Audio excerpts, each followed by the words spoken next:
পর্দা সৌন্দর্য কমায় না, বরং বাড়ায়। একদিন তার মেয়ে ঝকঝকে নতুন আইফোন কিনলো।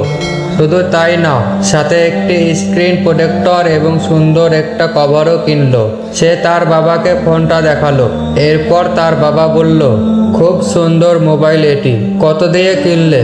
তার মেয়েটি বলল, এই তো 50,000 টাকা দিয়ে ফোন, আর 1200 টাকা দিয়ে কভার, আর 200 টাকা দিয়ে স্ক্রিন প্রোটেক্টর। তার বাবা বলল, আচ্ছা তুমি কেন কভার এবং স্ক্রিন প্রোটেক্টরটি কিনলে? তুমি তো চাইলে আরও 1400 টাকা সেভ করতে পারতে। মেয়েটি তার বাবাকে বলল, আমি 50,000 টাকা দিয়ে মোবাইল কিনতে পারলাম, আর এর সুরক্ষার জন্য 1400 টাকা খরচ করতে পারবো না। আর এই কভারের কারণে ফোনটা আরো সুন্দর দেখাচ্ছে। তার বাবা বলল, এটা কি অ্যাপেল কোম্পানির জন্য অপমান না? তারা কি যথেষ্ট সুরক্ষা ব্যবস্থা করে ফোনটা তৈরি করেনি? মেয়েটি বাবা